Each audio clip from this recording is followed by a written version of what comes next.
puis on laisse aussi ce qui ne nous intéresse pas. Hein. C'est quoi les chamans? Donc c'est des personnes qui font le lien entre la réalité et ce qu'on appelle le monde des esprits. Donc il faut que je vous explique ce que c'est que le monde des esprits. Alors, quand on parle du monde des esprits, il y a trois sortes d'esprits. Il y a d'abord ce qu'on appelle les grands esprits, c'est-à-dire la terre, l'eau, le feu et l'air. Ce sont les esprits qui ont créé le monde. Hein. Pour les chamans, il n'y a rien de plus sacré que la terre, l'eau, le feu et l'air. Si vous connaissez les traditions amérindiennes, vous savez qu'il y a un rituel qui s'appelle l'inipi, la tente de sudation, on l'appelle aussi en français la Sweet Lodge. Et dans ce rituel, on construit une cabane avec des branches, on met des couvertures dessus, et on amène des pierres qui sont chauffées au feu à l'intérieur. Les personnes rentrent à l'intérieur de cette tente, et on jette de l'eau dessus, ça fait de la vapeur, très très forte chaleur, très très forte vapeur.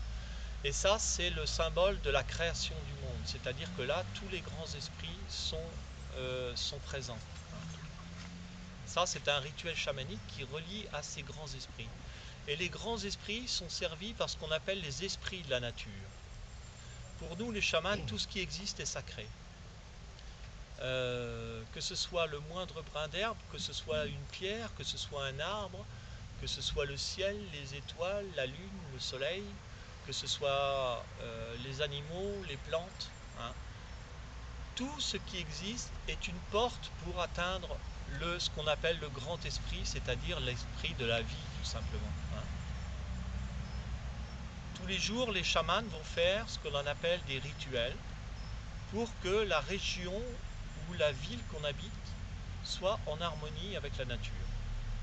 Je ne vais pas m'occuper, moi, de ce qui se passe en Amazonie ou au Chili ou je ne sais pas où. Il y a là-bas des chamans qui sont compétents et qui font le travail. Moi, je m'occupe de Nantes et de sa région.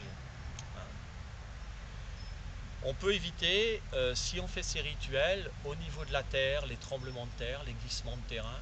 On peut éviter les incendies. On peut éviter les tempêtes. Et on peut aussi éviter les inondations. Hein. Chaque esprit, quand vous voyez les catastrophes, comment elles se passent maintenant, vous allez voir que tous les esprits, malheureusement, collaborent ensemble pour détruire l'homme, parce que l'homme fait énormément de mal à la terre. Hein. Ils sont très en colère, les esprits de la nature. Donc il faudrait qu'il y ait plus de chamans dans le monde qui fassent ce travail tous les jours. Ça serait bien, ça éviterait qu'il y ait pas mal de problèmes. Bonjour.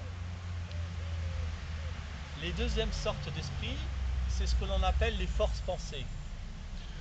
Alors les forces pensées, elles sont tout autour de nous. C'est, on pourrait dire, des petits nuages noirâtres, grisâtres qui se baladent. Nous les chamans, on a une capacité de naissance qui nous vient de notre grand-père ou notre grand-mère, parce que ça saute toujours une génération. Et on a une capacité qui est la capacité de voir. Et on va voir ces forces pensées, ces nuages grisâtres, noirâtres qui se baladent. Elles sont composées à 80% de haine, de violence et de souffrance. Elles sont là depuis que l'humanité existe, c'est-à-dire qu'il a commencé à tabasser qu'un homme a commencé à tabasser son copain. Chaque fois que vous avez une pensée, une parole ou une action, vous envoyez de l'énergie dans l'atmosphère. Cette énergie, un jour, elle va atteindre son but. Si elle n'atteint pas son but, elle va perdre de l'énergie. Hein, et elle va chercher des personnes qui vont les recharger. Hein, et pour ça, elles vont venir se positionner dans ce que l'on appelle l'aura, votre champ énergétique qui est tout autour de vous. Hein, et elles vont se mettre en attente. Et on peut en avoir comme ça, 1000, 2000, 3000. Il y a des gens qui en ont tellement, qui sont carrément coupés de l'univers, comme un cocon. Qu'est-ce qui se passe alors à ce moment-là? Il faut comprendre que si vous avez un choc émotionnel ou un choc physique, ça peut être une opération, ça peut être la prise de médicaments, la prise de psychotropes, la prise de somnifères, la prise d'alcool, la prise de drogue, votre aura va diminuer en intensité. Hein, votre champ énergétique va devenir comme une peau de chagrin qui se dégonfle et les forces pensées vont pénétrer à l'intérieur de vous. Et là, elles vont devenir une forme pensée. Hein. Et là, elles vont avoir un impact direct sur vos cellules. C'est-à-dire qu'elles vont utiliser un moule, et le moule, c'est la peur. Vous avez peur, la forme pensée descend dans cette peur, elle se met autour de la cellule, et elle crée la maladie. C'est-à-dire qu'en fait, la cellule, elle est toujours saine derrière le masque. Vous voyez ? C'est pour ça qu'on peut guérir d'ailleurs, parce qu'il suffit simplement de se reposer et de monter son taux vibratoire et on sort du champ d'application de ces forces pensées. Mais il y a une contagion qui va se faire au niveau des cellules parce que toutes les cellules du corps sont reliées entre elles. Hein. Si une commence à porter ce masque, toutes les cellules vont porter ce masque.